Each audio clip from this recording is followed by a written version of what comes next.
안녕하세요. 써니즈 오디오 채널입니다. 오늘은 우리가 의식, 마음, 인식, 영혼, 알아차림이라고 부르는 것에 대한 내용인데요.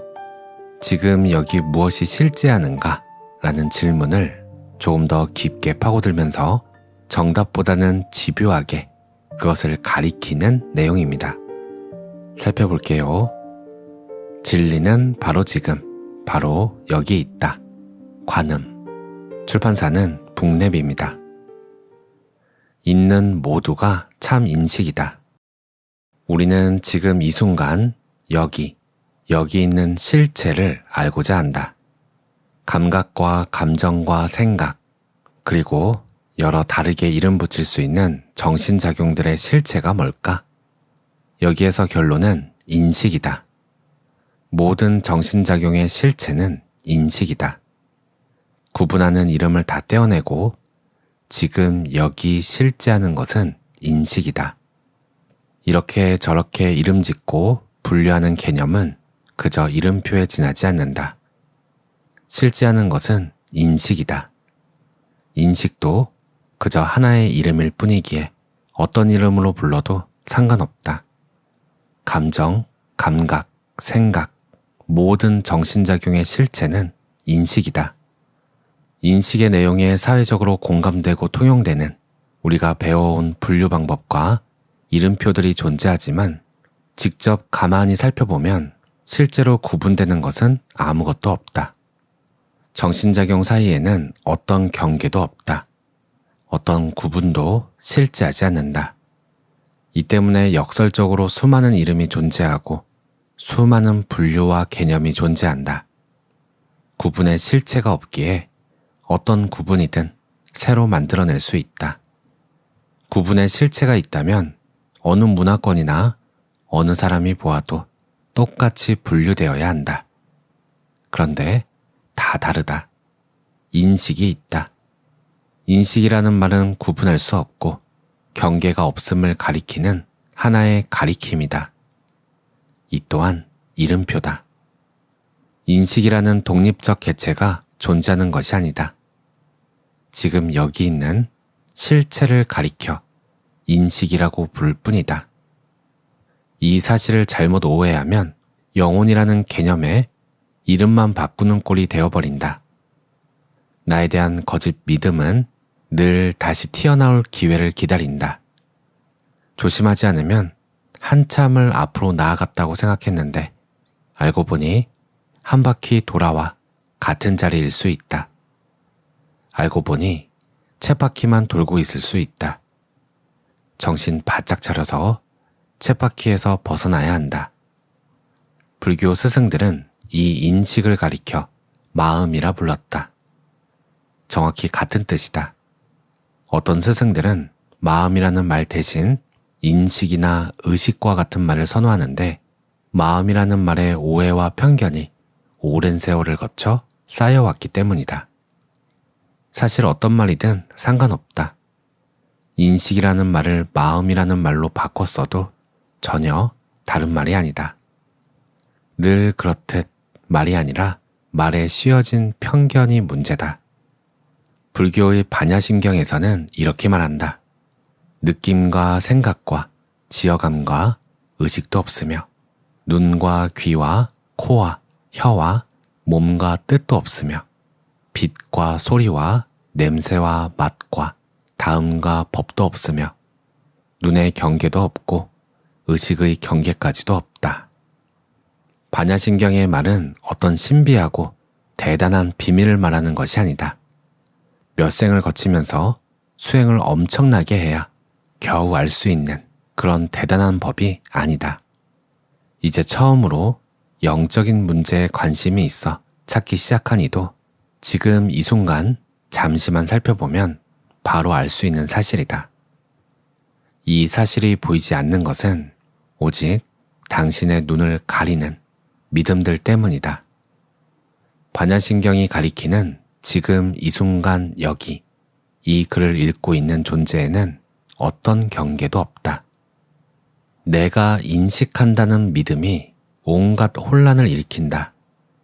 이 믿음을 위해 독립된 나를 만들어내야 하기 때문이다. 이 사실을 살펴보는 데는 시간이 오래 걸리지도 않는다. 잠시면 된다. 금방 하고 알 수 있다. 처음에 잘 안 되면 일단 제일 혼란이 심한 감각인 시각을 배제하고 해보자. 눈을 감고 잘 살펴보라. 다른 가르침들과 기존의 세상에서 배워왔던 내용이나 살아오면서 자신이 생각해왔던 것을 모두 내려놓고 오직 지금 이 순간에 집중하라. 무엇이 실제하는가?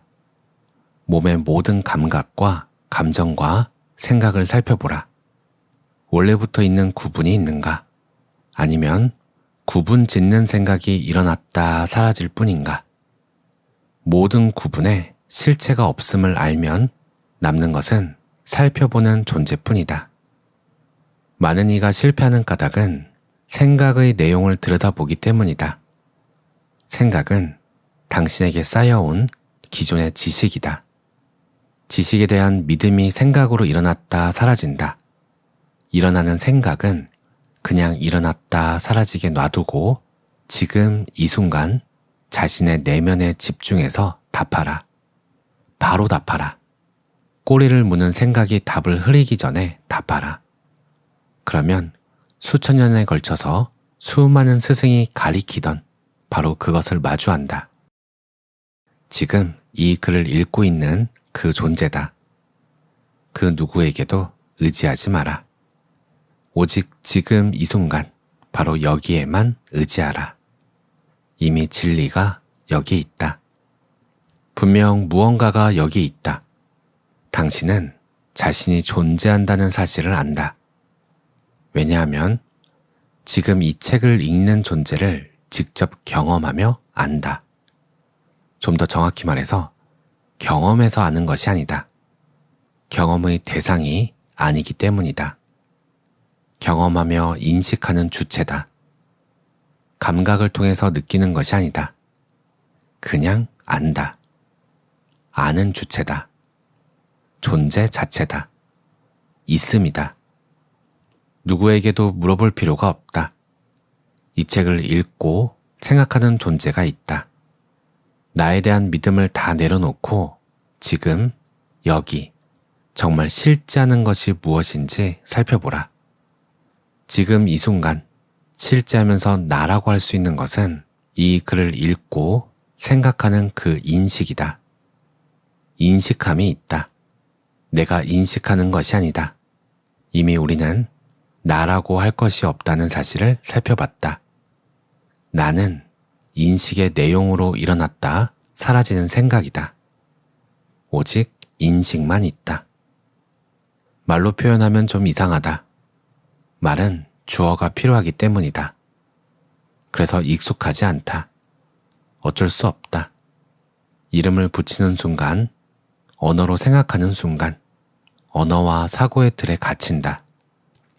언어를 넘어 가리키는 달을 보라. 지금 이 순간 실제로 존재하고 나라고 할 만한 것은 여기 인식이다. 인식뿐이다. 유일하게 실체가 있는 나다. 내가 인식이 아니라 인식이 나다.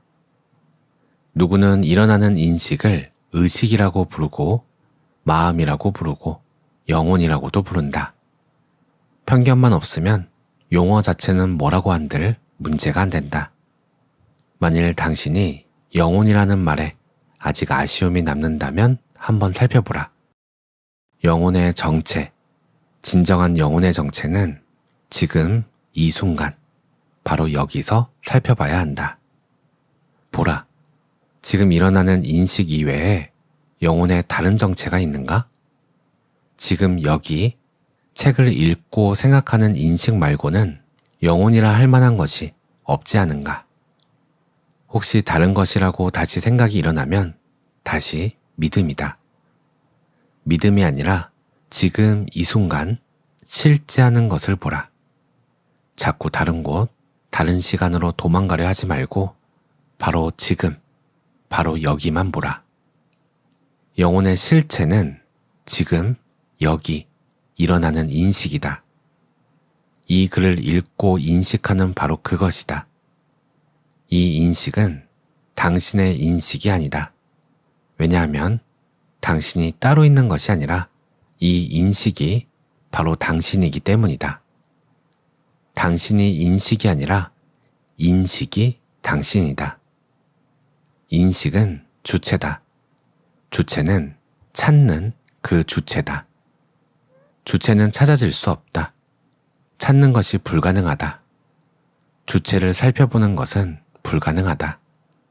대상이 아니기 때문이다. 찾고 있는, 살펴보고 있는 바로 그 존재다. 눈은 결코 자기 눈을 볼 수 없다. 주체이기 때문이다.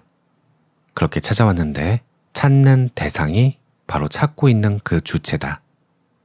처음부터 찾음은 불가능했고 불필요했다. 알겠는가? 지금 이 글을 읽고 있는 존재여. 오늘 내용은 여기까지입니다.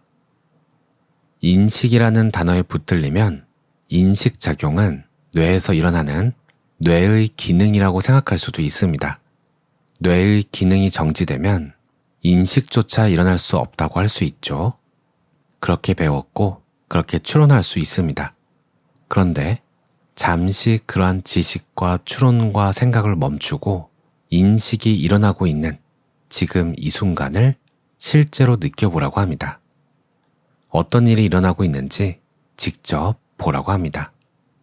이때 우리가 보는 스펙트럼은 넓지만 그중 일부만을 보고 있다는 것을 직접 깨어나서 보라고 합니다.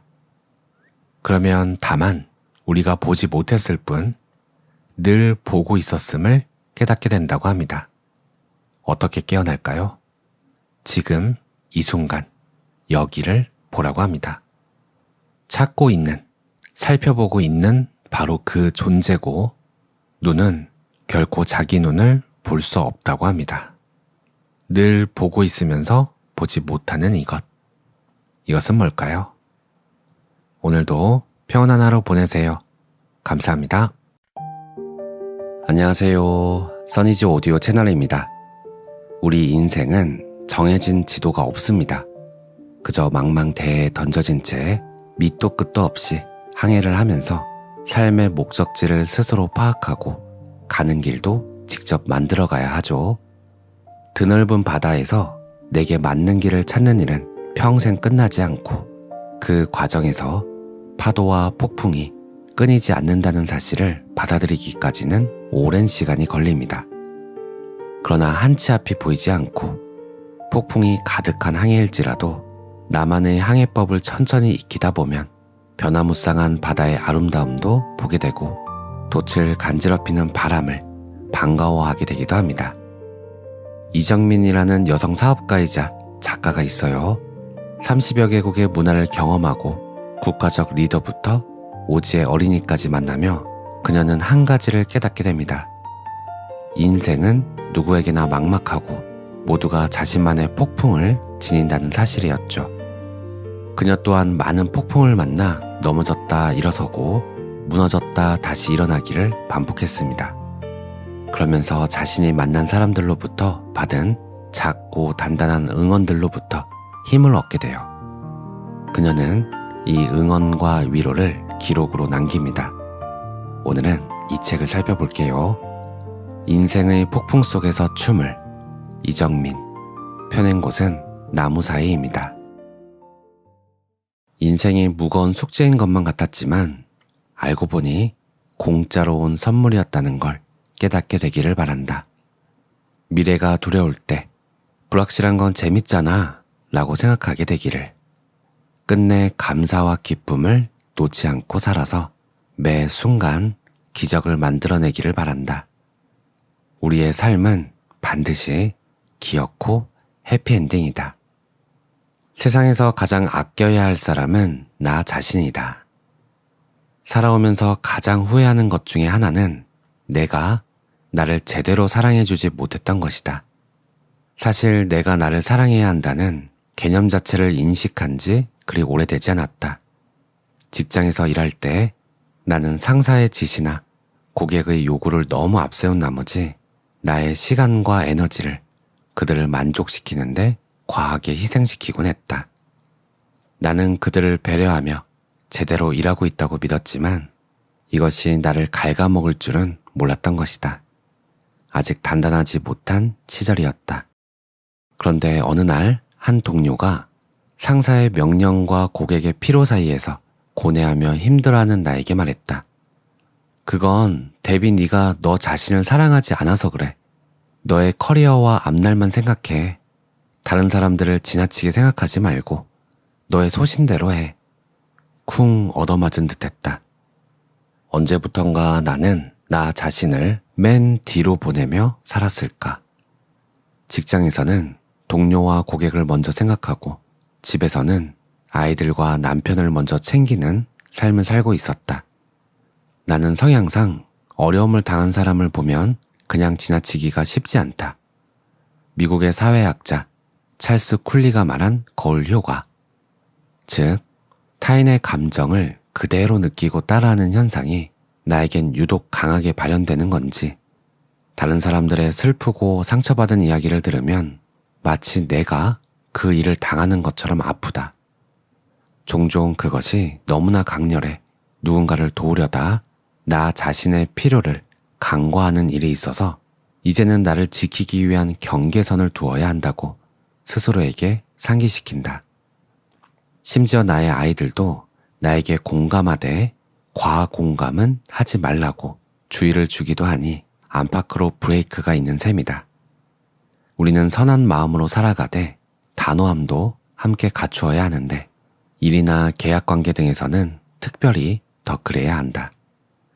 자신을 보호하는 결연함이 없을 때는 상대방이 갑이든 을이든 우리를 이용하곤 한다. 나를 사랑하는 것은 이기적인 것과는 다르다. 비행기가 이륙하기 전에 늘 하는 안전교육에서도 긴급 상황에서 산소 마스크는 자신 것을 먼저 쓰라고 교육한다. 그 다음으로 아이에게 씌워주라고 강조하는데 이는 부모가 자신의 목숨보다 아이를 먼저 생각하는 뭉클한 본능을 떠올리기도 하지만 자기가 숨을 쉴 수 있어야 옆 사람도 도울 수 있다는 가장 근본적인 진리를 알려주기도 한다. 그러니까 이기적인 마음으로 모든 것을 독차지하기 위해서 자기애를 강화하라는 것이 아니라 다른 사람들을 도울 수 있는 사람이 되기 위해 나를 사랑할 줄 알아야 한다는 것이다. 연예인들은 즐거움, 의사는 건강, 청소부는 쾌적함, 기술자는 편리함, 작가는 통찰과 감동 등 우리는 세상이 필요로 하는 다양한 유무형의 가치를 만들고 타인에게 전하며 경제적인 보상을 받는다. 그런데 내가 즐겁지 않고 건강하지 않고 깨끗하지 않고 감동이 없는데 다른 사람들을 그렇게 만들어주려고 할 때가 있다. 잠깐은 그 상태를 유지할 수 있을지 몰라도 결국은 주는 사람도 받는 사람도 탈이 나고 말 것이다. 배우지 않으면서 다른 사람들을 가르칠 수 없고 가진 것이 없는데 다른 사람들에게 베풀기 어렵다. 초지에 방목한 소의 우유로 만든 버터의 품질이 더 우수하고 닭장 밖에서 자유롭게 풀어 키운 닭의 달걀이 더 등급이 높다는 것은 신비로운 자연의 이치이다. 더 행복한 동물이 더 우수한 것을 생산한다. 사람도 더 행복할 때 더 우수한 것을 만들어내지 않을까? 작가들의 컨퍼런스에서 만난 제니퍼는 어려움을 이겨내고 회복한 순간을 나누는 워크숍에서 이런 이야기를 들려주었다. 나는 결혼해서 아들을 하나 낳았어. 그런데 출산 후에 내가 뚱뚱해졌다는 이유로 남편이 떠나고 말았지. 어이없는 이유로 싱글맘이 되었는데 뚱뚱해진 내가 못 견디게 싫은 거야. 남편을 미워하고 나를 미워하며 살아가니 나는 점점 무너졌어. 그러다 어느 날 정신을 차리고 나의 이야기로 동화를 쓰기 시작했어. 그렇게 나 자신과 화해를 하고 나니 비로소 다시 제대로 살 수 있게 되었지. 그러면서 자신의 동화책이 전시된 곳을 가리켜 보여주었다. 내가 보기에 그녀는 전혀 뚱뚱하지도 밉지도 않았다. 오히려 그녀의 멋진 동화만큼 아름답게 빛나고 있었다. 자기 존중이야말로 진정한 삶의 첫 단추다. 나를 사랑하는 것은 완전하진 않지만 잘 살아가기 위해 매일 용기를 내는 나를 용서하는 일이다. 나를 미워하지 않고 나와 싸우지 않으며 잘 지내는 것은 생각보다 쉽지 않다. 어리석은 일을 해놓고 불과 몇 분 후에 머리를 때리며 후회하는 일도 얼마나 많은지. 하지만 나의 비전을 온전히 이해하는 사람도 나의 고통을 속속들이 아는 사람도 이 세상에 오로지 나뿐이다. 나를 삶의 변두리에 방치하지 말고 중심으로 데려와 아껴주고 쓰다듬어줘야 건강한 자존감이 빚어진다. 자신을 존중할수록 비교하는 마음이 줄어든다. 나를 사랑하면 나를 증명하려고 지나치게 애쓰지 않게 된다. 지금의 나로 충분하다고 느낄 때 온전한 나로서의 삶이 시작된다. 그래도 내 자신을 있는 그대로 사랑하기가 어려울 때 내가 되새기는 구절을 공유한다. 너는 특별하단다 라는 명작을 쓴 미국의 작가 맥스 루케이도의 말이다. 당신은 우연이 아닙니다. 대량 생산되지도 않았고 조립 라인에서 나온 제품도 아닙니다. 당신은 최고의 장인에 의해 의도적으로 계획되었고 특별하게 재능을 부여받았으며 사랑스럽게 지구에 안착했습니다. 오늘 내용은 여기까지입니다. 요즘 제 자신에게 자주 질문하는 것은 기준을 어디에 두고 있는가인데요. 가만히 제 자신을 알아차려 보면 의식을 지금 이 순간에 기준을 둘 때도 있고 나에게 기준을 둘 때도 있고 상대가 했던 말에 기준을 둘 때도 있어요. 이 기준을 어디에 두느냐에 따라서 제 상태 변화가 있더라고요.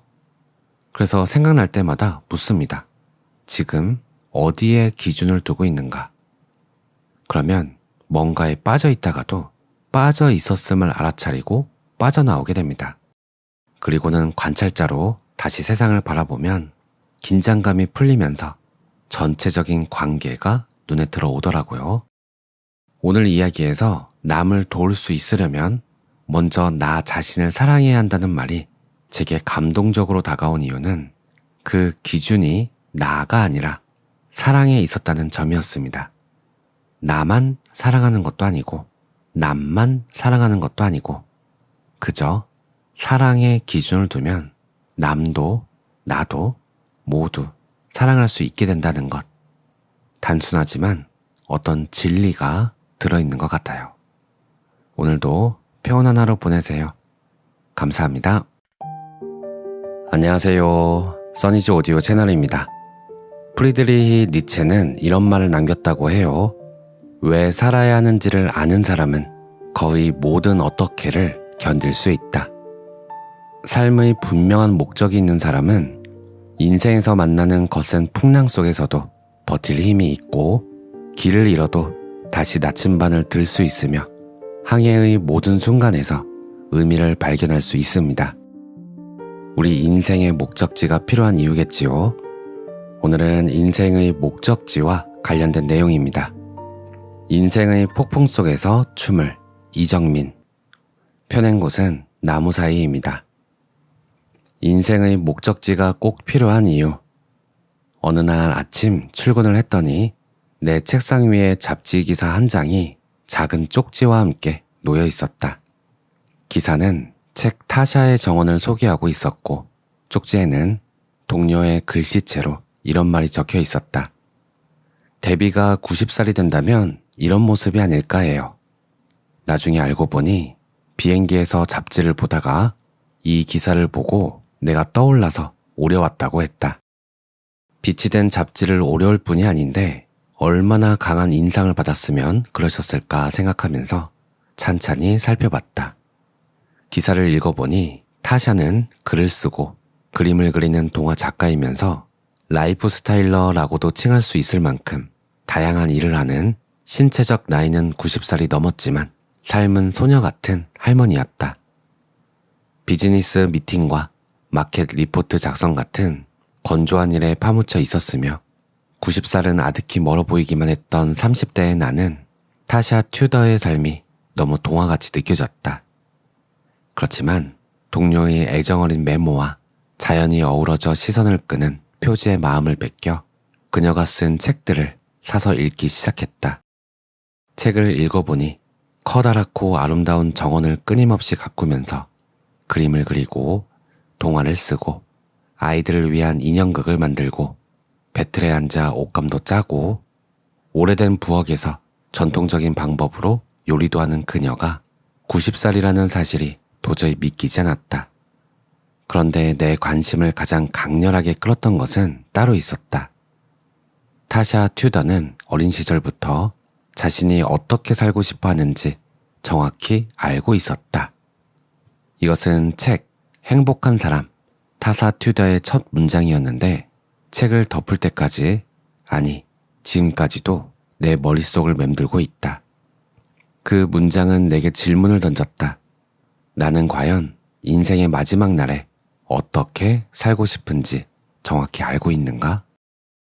타샤 할머니가 90살에 침대에 누워있지 않고 그렇게 부지런하게 모든 일을 해낼 수 있다는 것도 신기했지만 오랜 시간 자신의 세계를 원하는 모양으로 구축해온 그 힘이 유독 기품 있게 느껴졌다. 여전히 누군가에게 행복감을 선물하고 자신이 좋아하는 일을 계속하고 자신에게 소중한 가치를 전할 수 있는 사람으로 살아가고 계신다는 사실이 마음에 큰 발자국을 남겼다. 게다가 장미 전문가가 되고 싶다는 꿈도 써 있었는데 90살이 넘어도 새로운 꿈을 꾸고 있다는 점이 어찌나 멋지던지 나도 그런 사람이 되고 싶었다. 그 이후에도 나에게 타샤 튜더와 관련된 책이나 영상을 보내주는 사람들이 많았는데 아직 한창 젊은 나이인 나에게 왜 자꾸 할머니 책을 가져다 주는 건지 웃음을 터뜨리는 날도 있었지만 덕분에 그때마다 나의 먼 훗날을 다시 한번 생각해 볼 수 있었다. 내일 일어날 일도 모르는데 인생의 목적지를 대체 어떻게 알아요? 생의 마지막 모습을 생각한다는 말에 누군가는 이렇게 반문할 수도 있다. 그렇지만 목적지를 생각하며 내일을 맞이하는 것과 별다른 목적 없이 그냥 다음 날을 맞이하는 것은 지금을 대하는 태도에 큰 차이를 만든다. 선명한 목적지가 있을 때는 오늘 내가 할 일이 좀 더 분명해지고 그것에 더 큰 의지와 에너지를 투자할 수 있게 된다. 우리가 차를 타고 갈 때 내비게이션의 목적지를 설정한 후 주어지는 경로 중 하나를 선택하듯이 목적지가 있어야만 가는 길을 만들 수 있다. 그 길이 직선 코스는 아닐 수도 있다. 가끔 길을 잘못 들어 헤맬 수도 있고 새로운 길이 나타나 호기심에 가볼 수도 있다. 어떤 과정이든 목적지가 있다면 그것을 다시 꺼내볼 수 있다면 가는 길이 안심이 된다. 목적지가 아예 없다면 그야말로 어디로 항해를 해야 할지 갈 바를 몰라 부유하는 인생이 될지도 모른다. 목적지가 있는 사람은 다소 헤매거나 돌아갈지언정 완전히 길을 잃지는 않는다. 지금은 90살이 아주 멀게만 느껴지지는 않는다. 타샤 튜더의 책이 내게 질문을 던진 이후로 나는 꾸준히 나의 목적지에 영감을 주는 장소를 방문하고 그런 사람들을 만나고 있다. 주어진 날들이 아깝지 않게 힘을 내서 인생을 끝까지 의미 있게 일구어 가시는 분들의 이야기에 귀를 기울인다. 그런 경험들을 통해 내 목적지의 모습은 계속 새로운 것이 덧대어지고 진화하고 있지만 방향은 한 곳으로 수렴하고 있다. 무엇을 갖고 무엇을 하며 누구와 함께 있는가.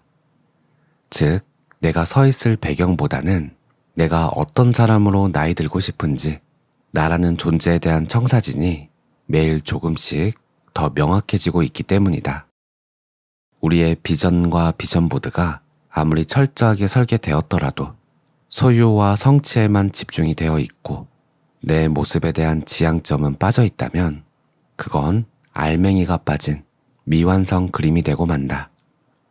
어쩌면 화려한 성공보다 숨죽인 아픔이 더 많은 삶일지라도 과정이 느리고 인내를 요구할지라도 내가 되고 싶은 나가 되는 것이 내겐 더 가치 있다고 느껴진다.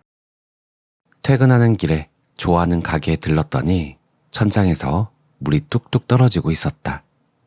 건물주가 고쳐줘야 하는데 소통이 되지 않는다고 가게 주인은 하소연했다. 위층에 살고 계신 90살이 넘은 할아버지가 건물주이신데 동네 사람들 이야기를 들어보니 평생 주변 사람들을 힘들게 해서 자식들조차 잘 찾아오지 않는 듯했다. 그와는 도무지 소통이 어려워 그냥 세입자인 자기가 고치려 한다는 주인의 말을 들으며 다시 타샤 할머니가 떠올랐다. 선한 목적지가 있는 삶, 내가 어떤 사람이 되어야 하는지를 아는 그녀의 삶과 대비가 되었다. 많은 사람이 소망하는 건물주가 된다 한들 공허한 목적지에 불과할 수도 있고 소유물은 있지만 인생은 폐허와 다름없을 수도 있다. 미국의 저명한 소설가 마크 트웨이는 이런 말을 남겼다. 한 사람의 생애 가장 위대한 두 날은 태어난 날과 왜 태어났는지를 깨닫는 날이다. 자신의 목적지의 윤곽을 또렷하게 조각하는 날이 오면 작더라도 강하고 조용하더라도 충만하게 될 것이다. 나라는 이 한 번뿐인 경험도 언젠가는 끝을 맞이하겠지만 흐지부지 사그라들기보다는 꿈꾸던 대로 다부지게 그날을 만나고 싶다. 오늘 내용은 여기까지입니다. 언제부터인지 모르겠지만 코골이가 심해졌어요. 코골이는 같은 공간에서 잠을 자는 사람들에게 큰 고통을 주기도 하고 수면 무호흡증으로 이어지기도 하죠. 그래서 친구 추천으로 산소 호흡기처럼 쓰고 자는 양압기를 구매해 사용하고 있는데요. 처음에는 얼굴에 뭔가를 쓰고 잔다는 게 너무 어색하고 불편했는데 지금은 양압기를 쓰고 자는 게 더 편합니다. 그런데 가끔 양압기를 안 쓰고 잘 때도 있는데 그때마다 잠을 푹 자지 못하더라고요. 그러다 문득 왜 잠을 푹 자지 못할까 살펴봤더니 양압기를 안 쓰고 자면 코를 크게 골까봐 무의식 중에 긴장을 하고 있었던 거예요. 잠들면 일어나는 현상인 코골이는 내 의지가 아니지만 주변 사람들에게 피해를 주고 내 건강에도 영향을 주니까 신경이 쓰일 수밖에 없었습니다. 그러니 잠이 들어야 하는데도 스스로를 감시하느라 잠을 제대로 잘 수가 없던 거죠. 그래서 선잠에 들었다 깼다를 반복하더라고요. 이것을 알게 되니까 팟하고 깨달아지는 게 있었습니다. 신경 쓰고 있는 것이 있으면 온전히 경험하지 못한다. 걱정이 많을수록 스스로가 피곤해진다. 당연한 얘기지만 가만히 돌아보면 이 당연한 이야기를 잊고 살 때가 많더라고요. 시작도 하기 전에 걱정부터 하고 해결책을 찾기보다 안 될 이유를 찾습니다. 정말 좋아하는 일을 하는데 눈치를 보고 벅차오르게 올라오는 감정을 참아냅니다. 삶을 온전히 경험하기 위해서는 이러한 걱정들로부터 해방되어야 하는데 오늘 책에서는 이런 말이 나오더라고요. 한 사람의 생애 가장 위대한 두 날은 태어난 날과 왜 태어났는지를 깨닫는 날이다. 왜 태어났는지 깨닫게 된다는 것은 삶의 목적을 깨닫게 된다는 것이고 삶의 목적은 등대와 같아서 만나게 될 수많은 걱정들 앞에서 겁먹지 않고 앞으로 나아가게 해줍니다. 저는 삶의 목적이라는 것은 주관적이라고 생각해요. 그래서 누군가 정해주는 삶의 목적은 튜토리얼일 뿐 진짜 삶의 목적은 스스로 찾아야 한다고 봅니다. 해탈이 삶의 목적이어야만 하고 구원이 삶의 목적이어야만 한다고 생각하지 않아요. 삶의 목적은 지금 이 순간 목격하고 경험하는 가운데 스스로 발견되어지고 있는 곳에 있다고 생각합니다. 먼 미래에 그랬으면 좋겠다가 삶의 목적이 아니라 이미 삶의 목적 위에 서 있는 것을 알아차리는 것. 그것은 오직 자신만이 알 수 있고 할 수 있다고 생각해요. 삶을 신뢰할수록 걱정은 줄어들고 걱정이 줄어들수록 온전히 경험할 수 있습니다. 오늘도 평온한 하루 보내세요. 감사합니다. 안녕하세요. 써니즈 오디오 채널입니다. 예전에 구독자님으로부터 선물 받은 책이 있는데요. 마조대사 어록을 풀어놓은 책입니다. 당시엔 너무 어려워서 포기했었죠. 그런데 문득 생각이 나서 펼쳤는데 그땐 전혀 이해되지 않던 말들이 지금은 이해가 되더라고요. 오늘은 이 책 한번 읽어볼게요. 말 때려 술에 때려 마조대사 어록 무각지음. 출판사는 동서문화 출판사입니다. 1. 마음이 곧 부처. 마조대사가 대중에게 말했다. 그대들은 각자 스스로의 마음이 곧 부처임을 믿어라. 이 마음이 바로 부처이다. 무릇 법을 구하는 자는 구하는 것이 없어야 하니 마음 밖에 따로 부처가 없고 부처 밖에 따로 마음이 없기 때문이다. 그러므로 선이라고 하여 취하지도 말고 악이라고 하여 버리지도 말며 깨끗함과 더러움이라는 어느 쪽에도 기대거나 믿지 말아야 한다. 죄의 성품이 공이라는 사실을 알면 어느 순간에도 죄는 있을 수가 없으니 죄란 본래 자성이 없기 때문이다. 그러므로 삼계는 오직 마음이며 삼라만상은 한 법이 찍어내는 것이다. 무릇 색, 물질을 본다는 것은 모두가 마음을 보는 것이다. 왜냐하면 마음은 스스로가 마음인 것이 아니라 색, 물질로 인하여 비로소 마음이 되기 때문이다. 그러므로 그대들이 다만 때에 따라서 말한다면 현상으로 나아가든 이치로 나아가든 전혀 걸릴 것이 없다. 깨달음의 결과도 역시 이와 마찬가지이다. 마음에서 생겨난 것을 이름하여 색이라 하는데 색이 본래 공이라는 것을 알면 생겨나는 것이 곧 생겨나지 않는 것이다.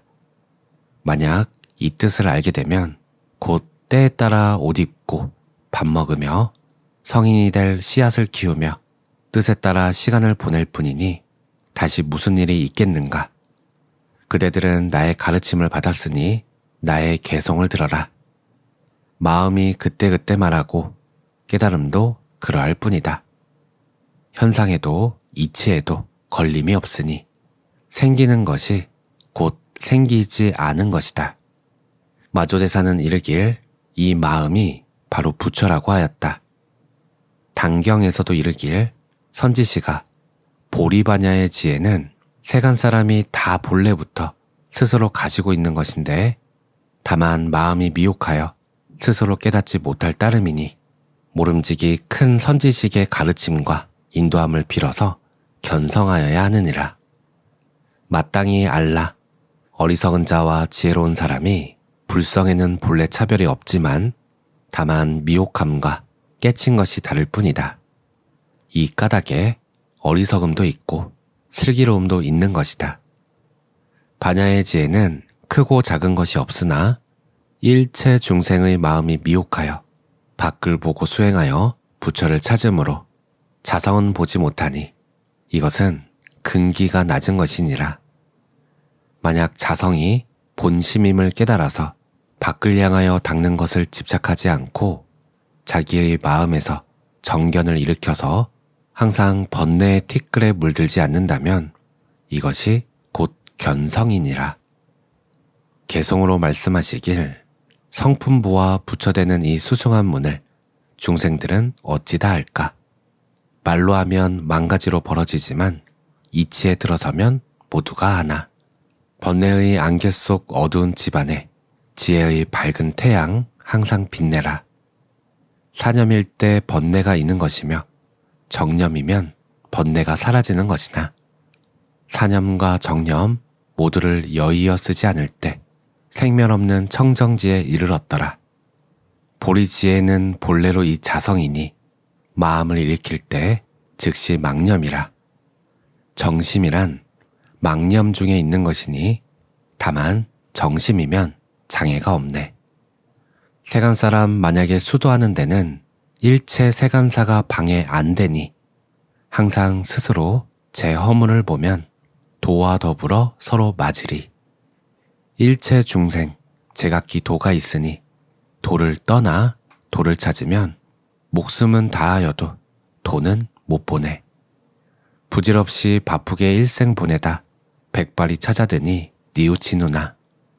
만약에 참된 도를 보고자 하면 행이 바름이여 이것이 돈이 참되게 도를 닦는 사람이라면 세간 사람 허물을 보지 않나니 만약 다른 사람 허물을 보면 도리어 제 허물이 저를 지나니 다른 사람 그르고 나는 옳다면 내가 그르게 여김이 제 허물 되리라. 다만 스스로 비심 버리면 번뇌는 부서져 자치는 없고 밉고 곱고의 마음 안 두니 두 다리 쭉 펴고 편히 시도다. 그런데 경전에서는 어째서 우리가 믿고 의지하는 이 마음을 생멸심이라 하고 집안의 보물을 훔쳐가는 도적놈 취급을 하고 있으며 달마대사는 무엇 때문에 우리가 한 마음을 지녔음을 알지 못한다고 염려해야 하는가? 허공의 말뚝을 걸지 못한 때문일 것이다. 말이라면 자동차처럼 사람들이 타고 다닐 수 있다고 생각한다. 그러나 길들지 못한 나귀나 야생마는 사람이 탈 수도 없을 뿐더러 섣불리 올라타면 목숨이 위험하기도 하다. 붓다가 깨달음을 얻은 이후의 마음이나 얻기 이전의 마음이나 전혀 다른 마음이 아니다.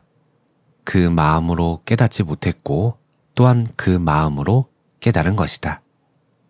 그렇다면 그 마음에 어떤 변화가 찾아왔을 뿐이라는 의미가 될 것이다. 사람이 완전히 달라졌다고 말하는 것도 그 사람이 전혀 다른 사람이 되었다는 의미가 아니다.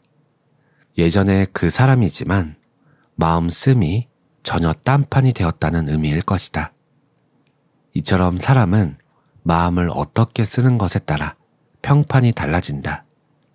외모도 중요하지만 그보다는 마음을 어떻게 쓰는가에 따라 사람들이 호감을 느껴 끌리고 정남이 떨어지기도 하는 것이다. 그러고 보면 마음이란 것이 참으로 묘한 물건이다. 우리가 만일 생명을 받지 못했다면 이토록 신비한 물건을 경험하지도 못했을 것이다. 또한 생명으로 태어난다 해도 짐승으로 태어났다면 마음을 연구할 수 있는 기틀도 마련되지 못한 것이다. 사람으로 태어났더라도 마음을 공부할 수 있는 기회가 마련되지 못했다면 그 또한 세상 살기에 바빠서 마음을 챙길 수 있는 여건을 이루지도 못했을 것이다.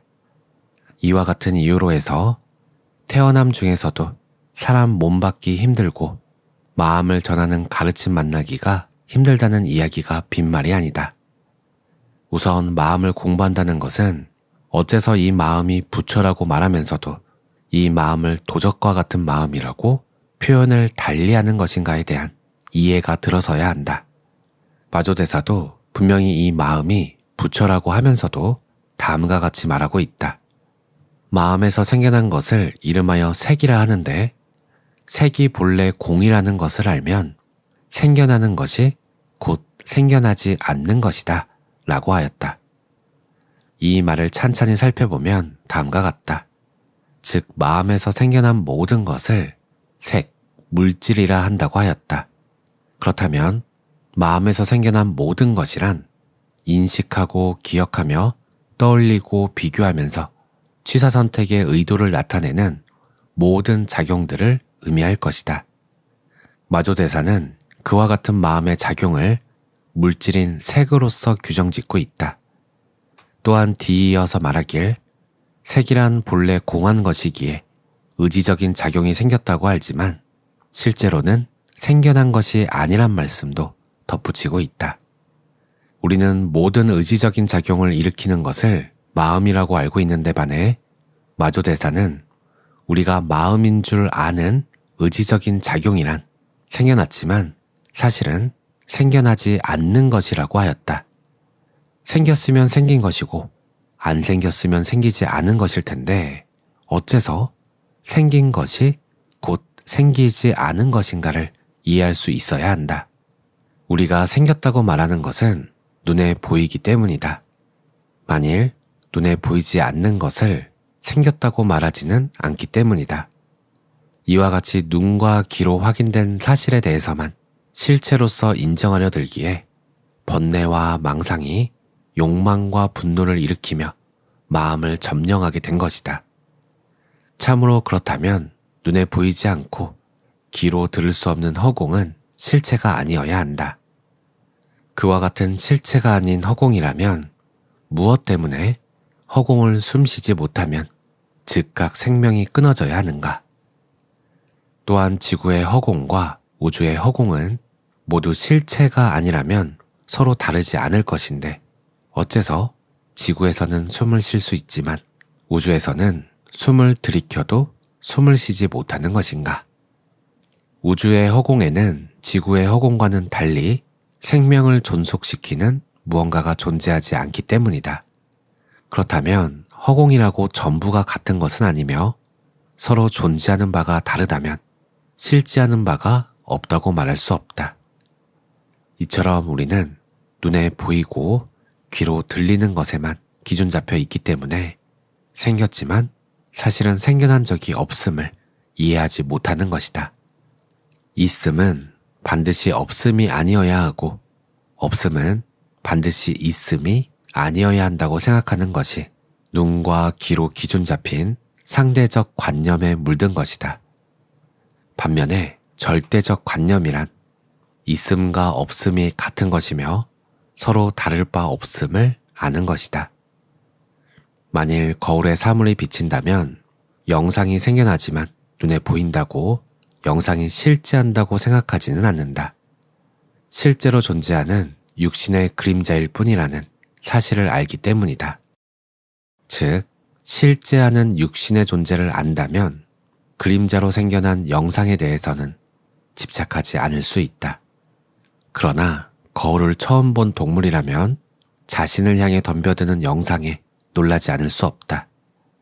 달마대사가 머나먼 중국으로 건너온 것은 사람들이 거울의 존재를 알지 못하고 자신을 향해 덤벼드는 영상에 화들짝 놀라기 때문이다.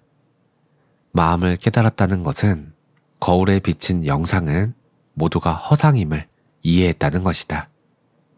그래서 그분들에게는 마음의 작용이란 불필요한 물건에 지나지 않는다. 그분들은 마음이 마조대사의 말처럼 생겨났지만 생겨나지 않은 것을 아는 까닭일 것이다. 강물에 비친 달 그림자는 눈에 보여도 있는 것이 아니며 지난밤 꿈속의 사과는 있어도 있는 것이 아니듯 본성의 마음을 알아차린 각자들에게는 온 세상 삼라만상이 모두 강물에 비친 달 그림자처럼 무생법인으로 존재하고 있음을 깨달은 것이다. 그들은 결코 거울에 비친 영상에 집착할 필요가 없음을 안다. 붓다의 법을 전한 수많은 조사와 선사들이 있지만 이처럼 글을 남겨 후대에 전한 선각자들은 10손가락에 꼽을 수 있을 정도이다. 그런 의미에서 보면 붓다가 설한 팔만대장경이란 엄청난 자비심의 발로일 것이다. 우리는 선사들의 글을 대할 때 받침 하나라도 눈여겨 살펴야 한다. 참으로 귀중하기 짝이 없는 보물과 같기 때문이다. 그래서 혹시나 오역은 없는지 선사의 글을 접할 땐 가능하면 한문 원본을 함께 사용하고 있다. 마조대사는 마음이 부처라고 하면서도 자기를 지닌 마음의 작용들은 생겨난 것처럼 보일 뿐 생겨난 것이 아니라고 하였다. 따라서 우리가 마음이라고 알고 있는 것은 마음의 작용에 대한 것이지 마음의 작용을 일으키는 본체에 대해서는 제대로 알지 못한다는 의미도 된다. 또한 그 다음의 말은 더욱 아리송하다. 색이 본래 공이라는 것을 알면 생겨나는 것이 곧 생겨나지 않는 것이라는 말씀이다. 어째서 마음의 작용에 해당되는 색이 본래 공이라는 것인가? 분명히 마음의 작용인 색이란 파악될 수 있고 느낄 수 있다. 마음을 기쁨과 슬픔에 물들게도 만든다. 그러나 이처럼 형상은 없어도 작용을 지닌 물질로 이루어진 것은 생겨난 원인이 존재한다. 즉, 보고 들음을 통해 생겨났기 때문이다. 그렇기에 생겨난 원인이 소멸되면 모두 변하고 멸하는 과정을 거쳐야 한다. 마음도 역시 원인에 의한 결과로서 나타난 것이라 어떨 땐 생겨나지만 어떨 땐 소멸하기도 하므로 생멸심이라고도 한다. 이처럼 원인과 결과로서 존재하는 모든 것들은 독립적인 개체로서 존재하는 실체가 아니며 이것과 저것이 모여 이루어진 탓으로 생멸 변화를 일으키는 까닭이다. 집을 지으려면 기둥도 있어야 하고 석가래도 있고 지붕도 있어야 집이 완성될 것이다. 이와 같이 여러 인연들을 의지해서 이루어진 존재는 결국 부서져 공으로 돌아간다. 그렇기에 집이란 눈에 보이고 만질 수 있지만 독립적으로 존재하는 개체가 아니기에 인연이 닿으면 사라져야 할 허망한 속성을 지니고 있다. 세상에 존재하는 모든 삼라만상이 눈에 보이고 소리가 들려오고 촉감을 느낄 수 있지만 결국은 집을 만든 것과 같이 여러 인연들을 의지하여 이루어진 것이라면 생겼지만 실제로는 생기지 않은 것과 같다. 독립적 개체가 없는 공합의 산물인 까닭이다. 그것은 우리의 육신도 마찬가지로 지수화풍의 4대를 인연하여 집을 지은 것과 같다. 마음도 육신의 일부인 감각기관이 대상을 접하면서 생겨난 것이기에 마음도 역시 공합의 산물이다. 그러한 속성을 지녔기에 있지만 있는 것이 아니며 생겨도 생긴 것이 아니란 표현을 하게 된다. 이와 같이 있지만 있는 것이 아닌 마음을 평생 사용하면서도 마음에 의해 울고 웃기 일수이다. 마음이 늘 평안하고 언제나 중심을 잡고 살았으면 좋으련만 몸살날 정도로 마음은 희로애락의 굴곡을 겪게 된다. 내 마음 같으면서도 도무지 종잡을 수 없는 마음의 정체를 밝히려고 무수한 사람들이 마음을 정복하기 위한 도전장을 내밀었지만 극소수의 사람들만이 성과를 이룬 것을 보면 참으로 쉽지 않은 길이기도 하다. 그것은 아마도 많은 사람들이 마음 밖을 향해 찾고 구하려는 까닭일 것이다. 마음 밖을 향해 간다면 이 마음 밖에 있는 것을 진실하게 여기는 탓으로 무생법인으로 생겨난 거울 속의 영상을 집착하는 것과 다를 바 없다. 우리는 마음의 결실을 이룬 성각자들의 말씀을 거울로 삼아야 한다. 만일 그분들의 가르침을 따르지 않는다면 결국은 고통의 굴레를 벗어날 수 없다. 세상을 자신의 의도에 맞추려 하기에 고통을 겪어야 한다. 마조대사의 말씀처럼 자기적인 마음의 작용은 허망함의 약도를 들고 있다. 그와 같은 허망함으로 목적지를 찾으려 한다면 결국 잘못된 노력을 행할 뿐이다. 많은 사람들이 애써 마음을 닦는다고 하지만 결실을 이루지 못하는 원인은 문제를 바로 보지 못한 탓이다.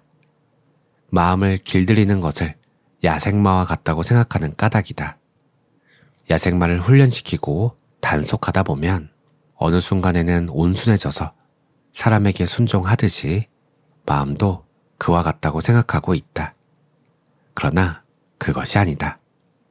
길들여야 하는 것은 말이 아니라 길들여야겠다고 생각하는 그 마음을 길들여야 하는데 도무지 속수무책이다. 왜냐하면 우리는 인식하고 판단하며 의지적인 작용을 지닌 마음 외에는 전혀 아는 바가 없기 때문이다. 이것이 상대적인 관념에 물든 탓이다. 무언가 보이고 손에 쥘 수 없다면 그것에 대해서는 알려고도 하지 않는다. 그러나 내 눈에 보이고 내 손으로 만질 수 있는 것이라면 그것은 내가 아닐 것이다. 그런데도 내가 보아야 하고 내가 느낄 수 있는 참나를 찾고 구하려 하기 때문에 이미 잘못된 문제에 해답을 찾고 있는 것이다. 또한 의지적인 작용이 닿지 않는 마음이 설령 있다고 해도 의지적인 작용이 닿지 않으므로 그것을 어떻게 의지적인 작용으로 다스릴 수 있겠는가 하는 점이다. 이와 같이 말을 길들이는 것처럼 마음도 길들일 수 있다면 무수히 많은 성자들이 태어났을 것이다. 그러나 작용을 일으키는 생멸의 마음이란 생겨도 생겨난 것이 아닌 아지랑이처럼 존재하는 것인데 아지랑이를 붙들고 늘어져도 결국은 성과를 이루지 못할 것임에 틀림없다. 본래 아지랑이처럼 존재하는 것을 어떻게 단속할 수 있겠는가 하는 점이다. 마음을 항복받고 단속하고 싶은 마음이야 누구나 굴뚝 같을 것이다. 인간으로서 그보다 큰 영광이 어디 있겠는가. 하지만 어찌해야 마음을 길들이고 싶어 하는 굴뚝 같은 마음을 길들일 수 있는지 마조대사의 말씀을 찬찬히 따라가 보기로 해야겠다. 마조대사는 이르길 무릇 법을 구하는 자는 구하는 것이 없어야 하니 마음 밖에 따로 부처가 없고 부처 밖에 따로 마음이 없기 때문이다. 그러므로 선이라고 하여 취하지도 말고 악이라고 하여 버리지도 말며 깨끗함과 더러움이라는 어느 쪽에도 기대거나 믿지 말아야 한다고 하였다. 우리가 마음을 단속하고 싶은 것은 선과 악의 기준이 세워져 있는 까닭일 것이다. 악을 행하고 나면 마음에 짓눌리는 것이 영 찜찜하다. 정말 이렇게 살고 싶지 않은데 하면서도 주변의 여건과 책임지고 돌봐야 할 사람들을 생각하면 남들보다 뒤처질 수는 없다. 여러 사람들이 모여 축구 경기를 하듯 내 앞으로 날아온 공을 골문을 향해 보란듯이 적중시켜야 하는데 뺏으려는 사람들이 서로 각축전을 벌여대니 생존 경쟁이 치열하다. 잠시도 마음을 놓지 못할 정도로 긴장감이 온몸을 흔들어댄다. 그러다 보면 마음은 자연스럽게 쉽고 편한 길을 모색하게 되고 내 것을 빼앗으려는 사람들을 경계하면서 분노의 화살도 쉬지 않고 날려야 한다. 이처럼 마음은 욕망과 분노의 물결에 흔들리면서 육체는 매 순간 쉬지 않고 노화되기 시작한다. 웬만큼 살만하면 병에 시달리거나 주변 사람들로 인한 골머리를 썩어야 하고 이젠 좀 쉬어야겠다고 생각하면 쉬지 말고 떠나야 할 시간이라며 자명종을 울려댄다. 어느 누구라도 이런 상태에서 마음의 평안을 스스로 누릴 수 있겠는가? 늘 불안한 미래를 염려하면서 주변에 높은 울타리를 쌓아도 세월을 비켜갈 순 없다.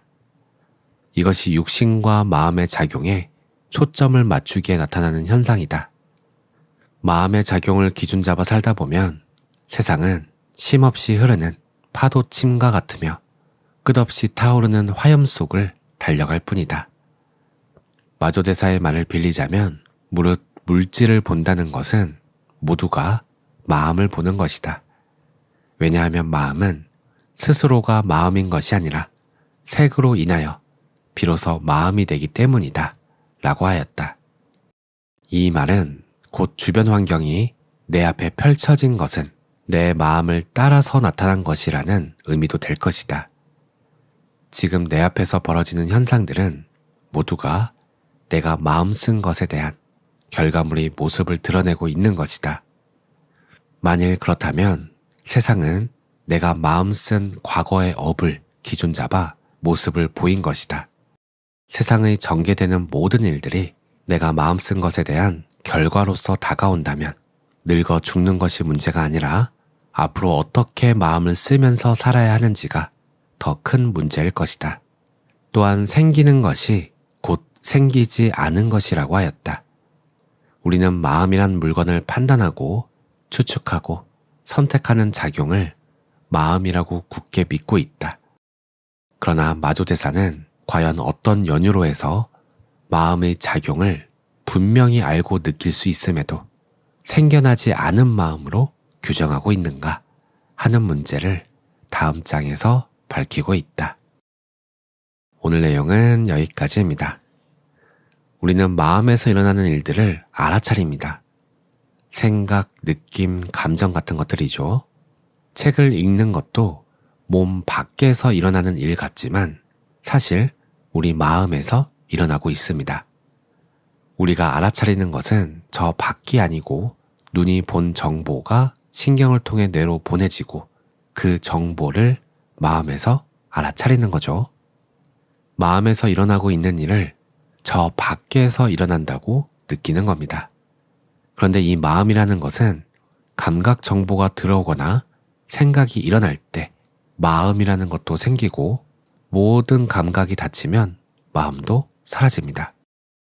몸도 마음도 감각도 생각도 전부 나타났다가 사라집니다. 어떤 인연이 원인이 되어 그 결과로 뭔가가 생겼다가 사라집니다.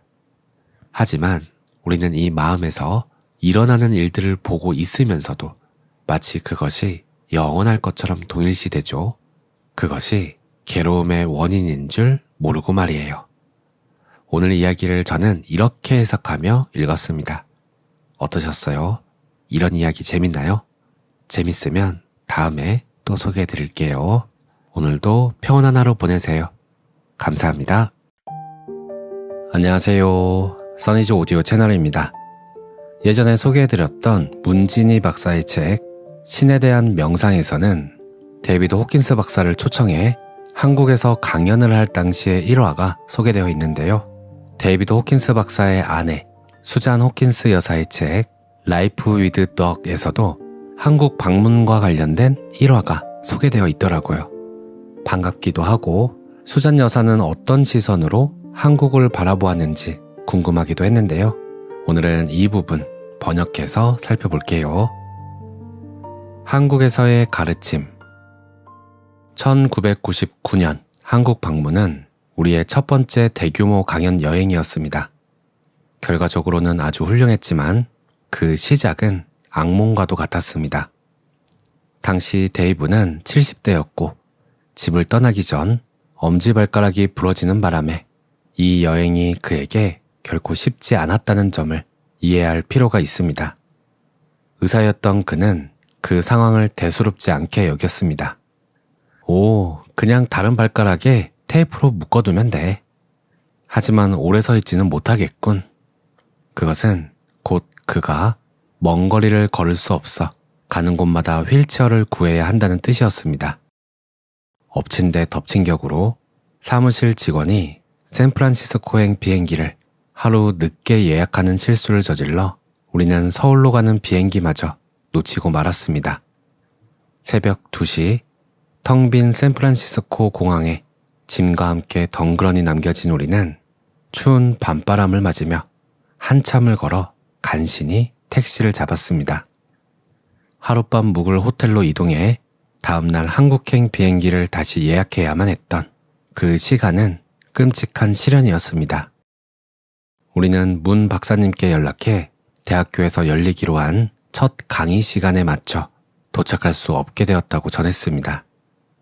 정말 죄송했지만 달리 도리가 없었습니다. 하지만 훗날 돌이켜보니 그 비행기를 놓친 것은 신성한 섭리였습니다.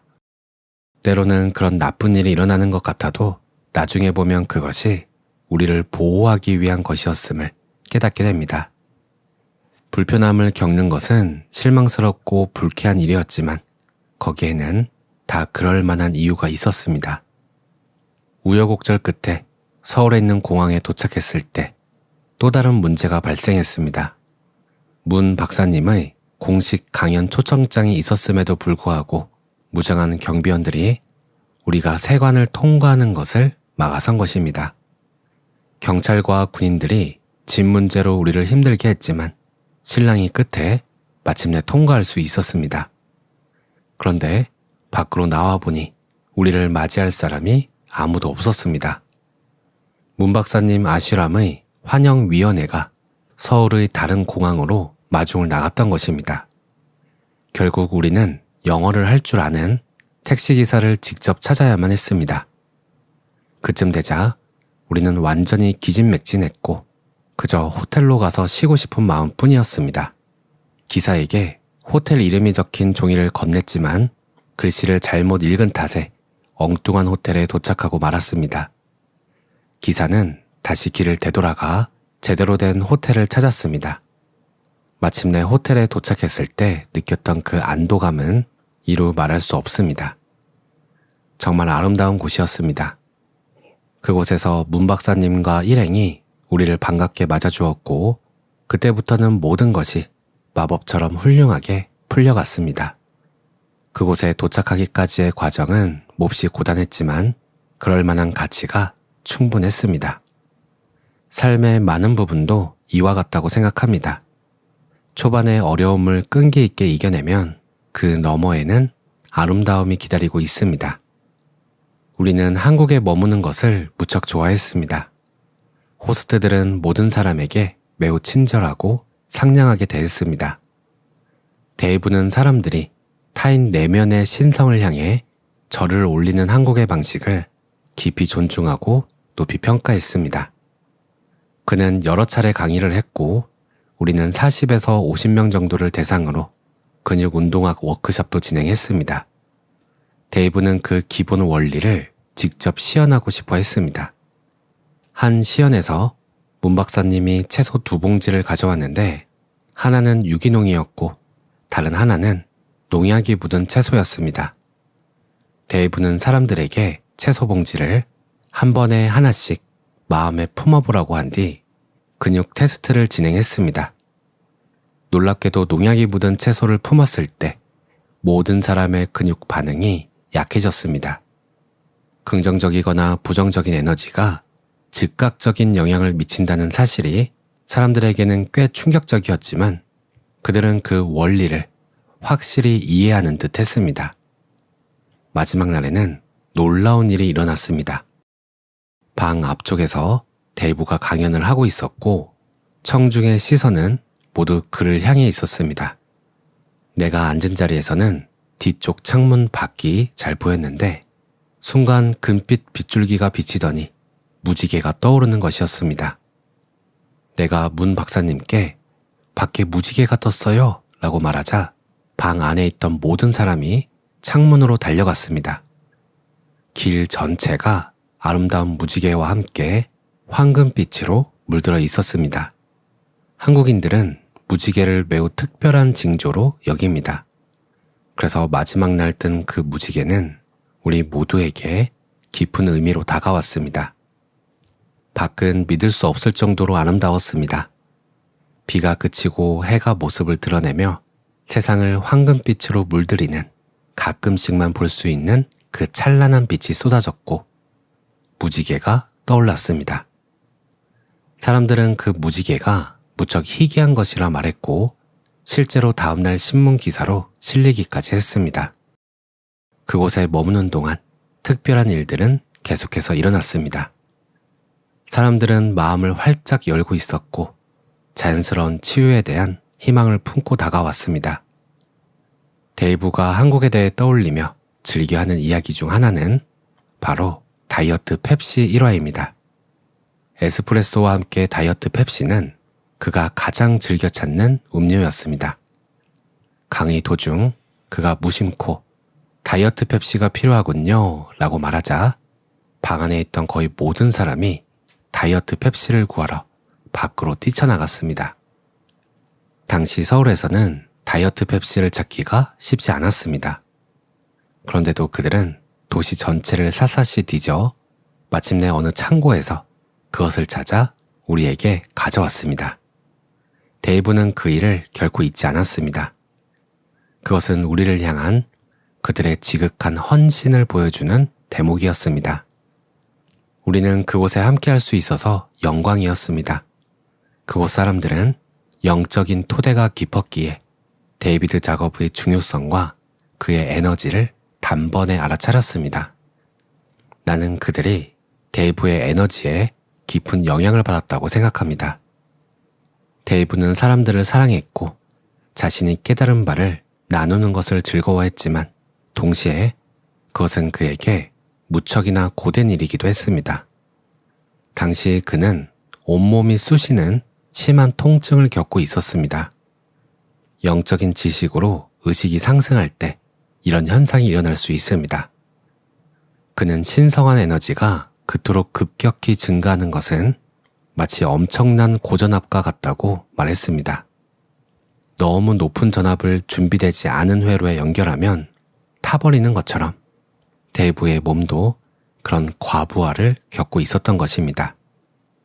그는 온몸의 통증으로 몹시 고통스러워했고 유일하게 편안함을 느끼는 방법은 가만히 누워있는 것뿐이었습니다. 2000년에 우리는 다시 한국을 방문했습니다.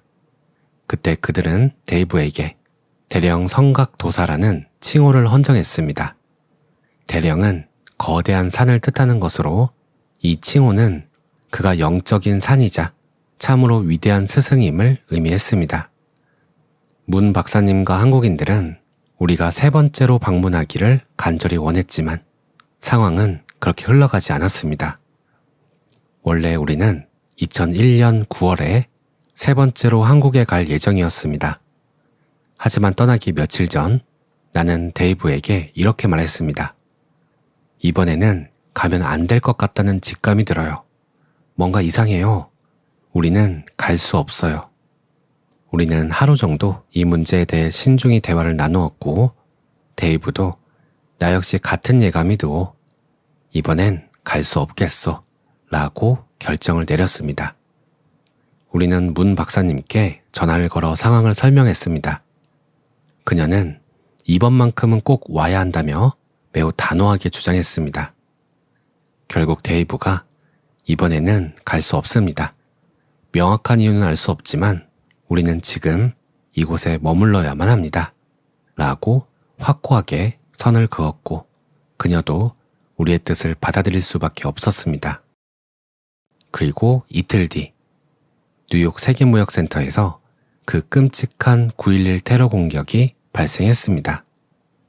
그제야 우리는 왜 한국에 가서는 안 되었는지 그 이유를 분명히 깨달았습니다. 만약 예정대로 떠났더라면 엄청난 항공편 결항 상태로 한국에 발이 묶였을 것입니다. 육체적으로도 몹시 고되었을 뿐만 아니라 미국에서 우리가 처리해야 할 다른 일정들에도 큰 차질이 빚어졌을 것입니다. 그런 순간들을 되돌아보면 더 높은 힘이 우리를 이끌고 있다는 것을 깨닫게 됩니다. 그러니 내면의 직감에 주의를 기울이는 것이 좋습니다. 물론 그것이 늘 옳은 것은 아니지만 적어도 이 경우에는 분명히 옳았습니다. 어떤 일을 하지 말아야 한다거나 조용히 머물러야 한다고 일러주는 것은 당신 내면의 작고 고요한 목소리입니다. 더 높은 힘은 당신을 통해 발현되며 당신을 보호해줍니다. 거기 가지마 라고 속삭이는 그 작은 목소리가 바로 당신의 직관입니다. 우리는 한국에 가지 않기로 한 결정에 깊이 감사했습니다. 온 세상이 크나큰 혼란에 빠졌던 시기였으니까요.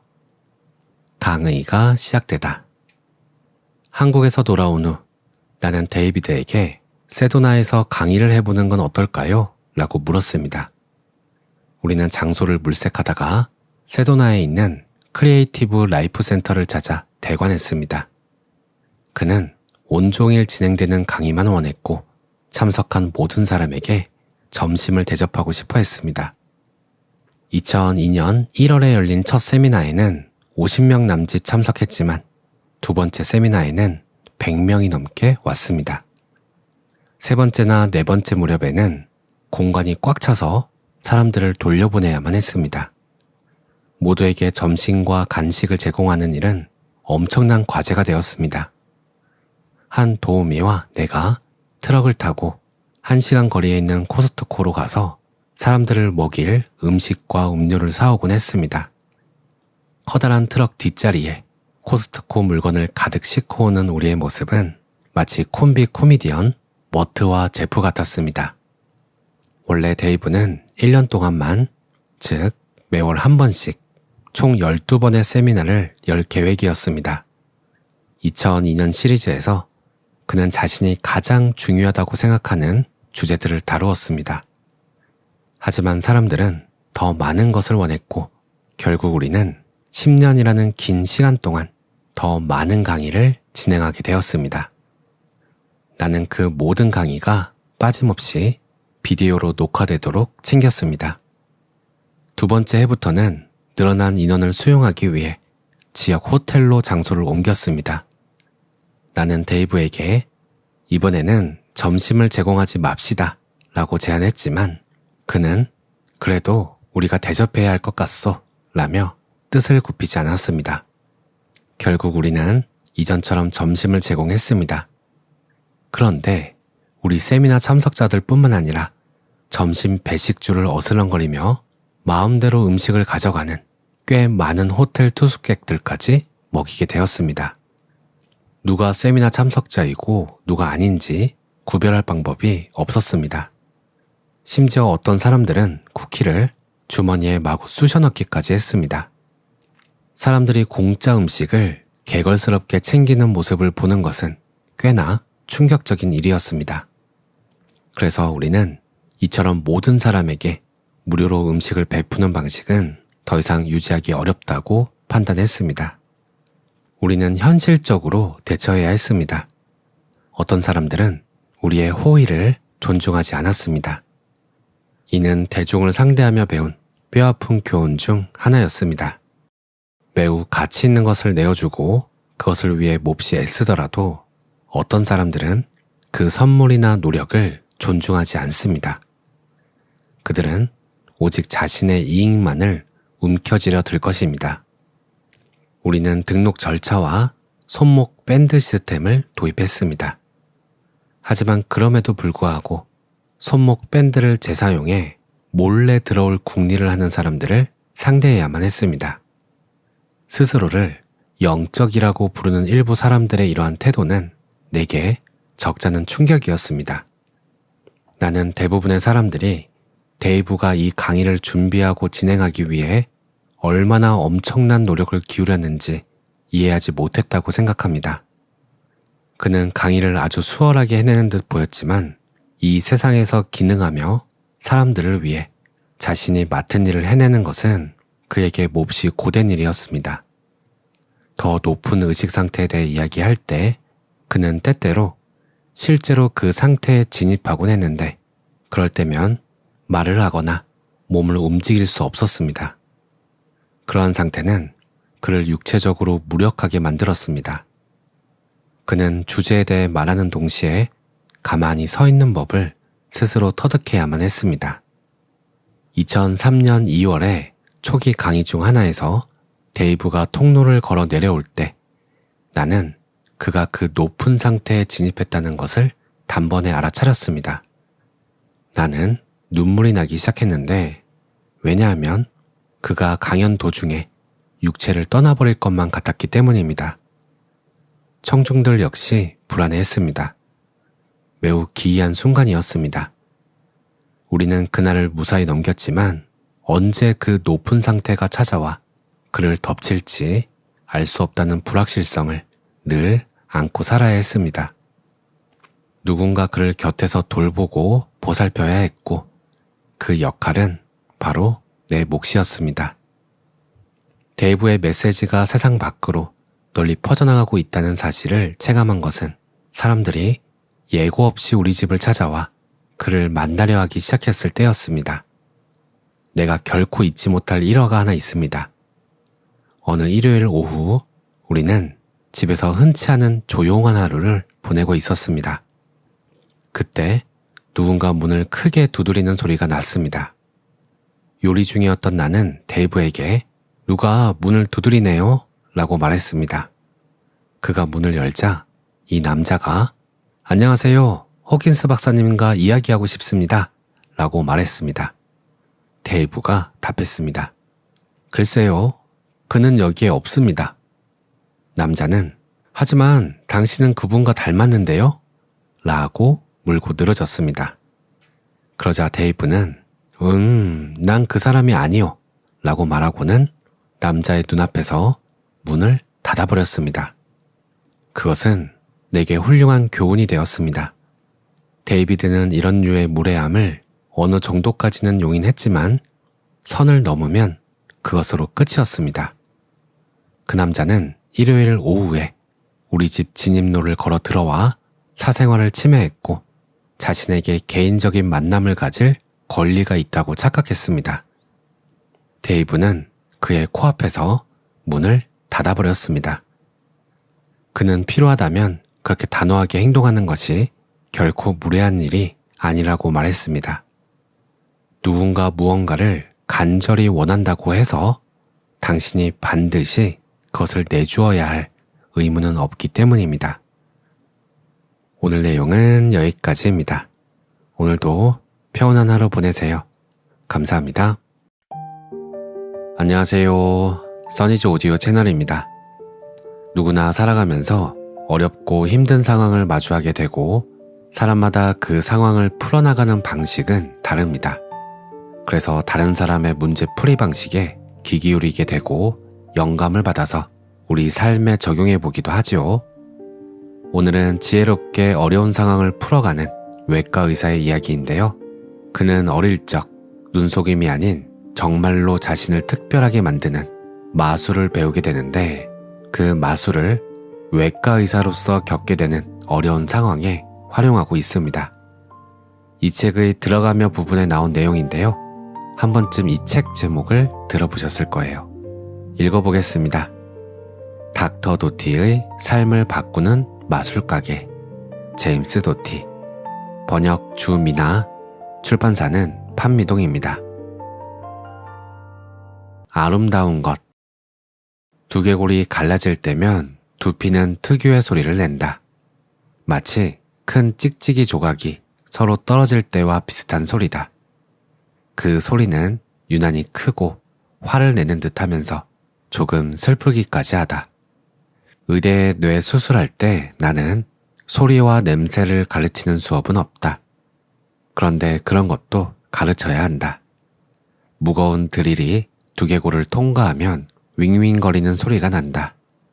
드릴이 지나간 자리에 작은 구멍이 뚫리고 그것을 연결하여 두개골을 자를 때면 수술실은 여름날 톱밥 냄새로 꽉 찬다. 두개골이 뇌막과 떨어져 들어 올려질 때면 뭔가 주저하는 듯 펑 하는 소리가 튀어나온다. 뇌막은 뇌를 덮고 있으면서 외부 세상을 막아주는 최전방 방어 역할을 하는 두터운 막이다. 수술용 가위는 천천히 그 뇌막을 가르며 지나간다. 이윽고 뇌가 노출되면 심장 박동 리듬에 맞춰 움직이는 뇌의 모습을 볼 수 있다. 그리고 때로는 뇌가 외부 세상에 자기 맨살을 드러내면서 나약한 모습을 보이게 된 현실에 항의하듯 어쩌면 신음하는 소리도 들리는 것만 같다. 어찌되었건 수술실의 눈부신 조명 아래 모든 이가 볼 수 있도록 은밀한 뇌의 비밀이 드러났으니 그럴만도 하다. 환자복을 입은 아이는 작아 보인다.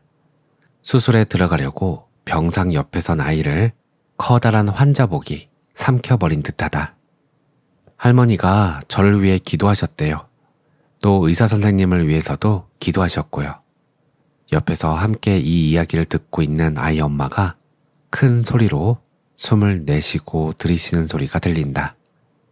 엄마는 아들 앞에서 아들을 위해 용감한 모습을 보이려 애쓰고 있다. 자신을 위해서이기도 하고 어쩌면 나를 위한 마음이기도 하다. 나는 아이의 머리칼을 쓰다듬는다. 갈색빛이 감도는 길고 얇은 머리카락. 아직 소년이 되기엔 어리다. 이제 막 생일을 지났다고 아이는 말해준다.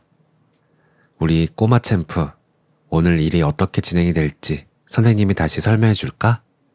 아니면 이미 준비가 다 되었니? 아이는 내가 챔프나 친구로 불러주면 좋아한다. 저는 잠이 들 거예요. 선생님은 제가 더 이상 아프지 않게 제 머리에서 못생긴 녀석을 끄집어낼 거고요. 그렇게 하고 나면 엄마랑 할머니를 만나게 돼요. 그렇죠? 그 못생긴 녀석은 바로 수화세포종이다. 소아 환자에게 가장 흔하게 나타나는 악성 뇌종양으로 두개골 바닥인 후두와에 위치해 있다. 수화세포종은 어른이 발음하기에도 쉬운 단어가 아닌데 아무리 어른스럽게 굴어도 4살짜리 꼬마에게는 더 어려울 게 뻔하다. 소아 뇌종양은 진짜 못생긴 녀석이다. 나는 그 말에 전적으로 동감한다. 수화세포종은 매우 정교하고 아름다운 뇌의 대칭 속에 불쑥 들어온 이상하고 못생긴 침입자다. 그 침입자는 소뇌의 두 개엽 사이에서 시작되어 결국 소뇌뿐 아니라 뇌의 간을 압박하여 급기야 뇌 수액이 흐르는 경로를 막아버린다. 뇌는 지금까지 내가 본 사물 중에 가장 아름다운 것 중 하나며 그런 뇌를 치료하고 뇌의 불가사의를 탐색하는 방법을 찾아내는 일은 내가 결코 당연하게 받아들인 적 없는 일종의 특권이다. 네가 말하는 걸 들으니 준비가 다 됐구나. 이제 선생님은 선생님만의 어벤져스 가면을 쓰고 올 테니 우리는 저기 밝은 빛이 가득한 방에서 만나자꾸나. 아이는 나를 보고 환하게 웃어 보인다. 수술용 마스크와 수술실을 보면 누구나 겁이 난다. 그래서 아이가 무서워하지 않도록 오늘은 그것을 어벤져스 가면과 밝은 방으로 부르기로 한다. 인간의 마음은 우습기도 하지만 4살짜리 꼬마에게 이런저런 용어의 의미를 설명할 생각은 없다. 내가 여태껏 만났던 가장 현명한 환자들과 사람들 중에는 아이들이 있었다. 아이들의 마음은 활짝 열려 있다. 아이들은 뭐가 무서운지, 뭐가 즐거운지, 상대방의 좋은 점이나 싫은 점이 무엇인지 있는 그대로 말해준다. 숨겨둘 거리가 없고 정말로 어떻게 느끼고 생각하는지 넘겨짚을 필요가 없다. 아이의 엄마와 할머니에게 고개를 돌린다. 우리 팀에서 누군가 와서 수술 진행을 할 때마다 두 분께 소식을 알려드릴 겁니다. 제가 예상하기로는 이번 수술은 완전 절제가 될 것 같습니다. 복잡한 상황은 없을 것이고요. 환자 가족들이 듣고 싶어하는 이야기를 들려주는 전형적인 외과 의사의 말투로 이 말을 하는 것만은 아니다. 실제로 나는 깨끗하고 효율적인 수술로 전체 종양을 다 없애고 작은 조각을 연구실로 보내 그 악성 종양이 얼마나 못생겼는지 알아볼 참이다. 아이의 엄마와 할머니는 분명 두려워하고 있다. 나는 두 사람의 손을 번갈아 잡아주며 다시 안심시키고 마음을 편안하게 해주려고 애쓴다. 그건 결코 쉬운 일은 아니다. 어린애가 아침에 머리가 아프다고만 해도 부모에겐 최악의 악몽이 되곤 한다. 아이의 엄마는 나를 믿는다. 할머니는 신을 믿는다.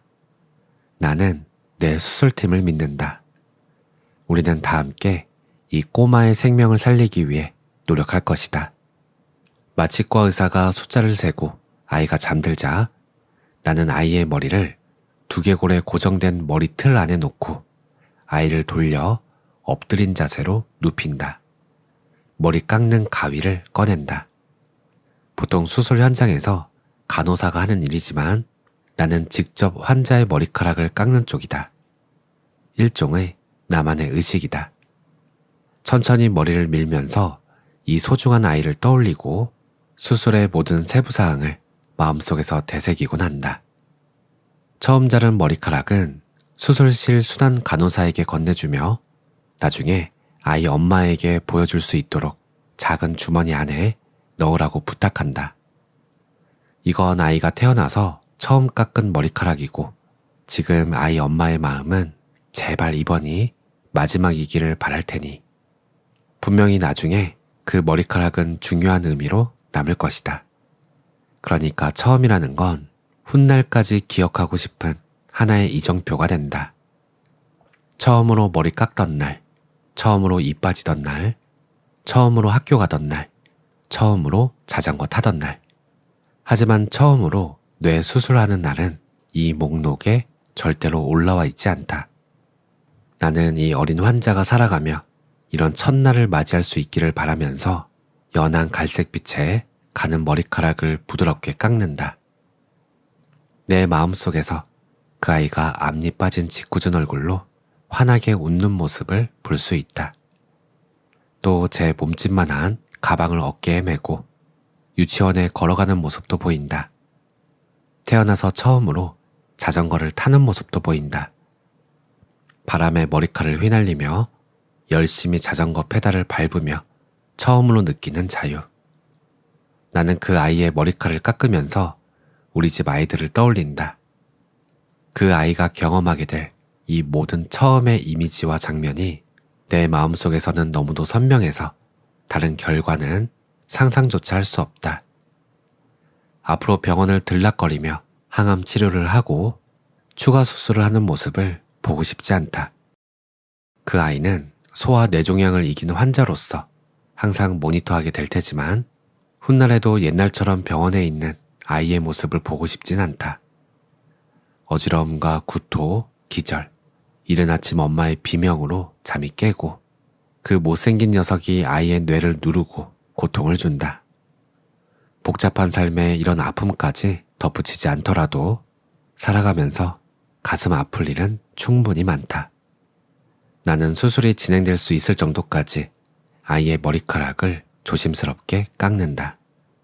아이의 두개골 표면에 절개하게 될 2개의 점을 찍고 직선을 그린다.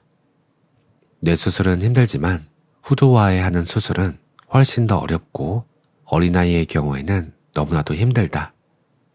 이 종양 크기가 만만치 않아 수술 자체도 아주 공들여 천천히 정확하게 진행된다.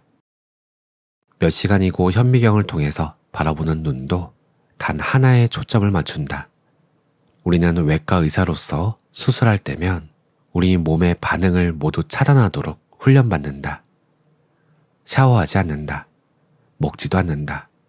등이 빠질 듯 아파도 그냥 넘기도록 훈련받았다.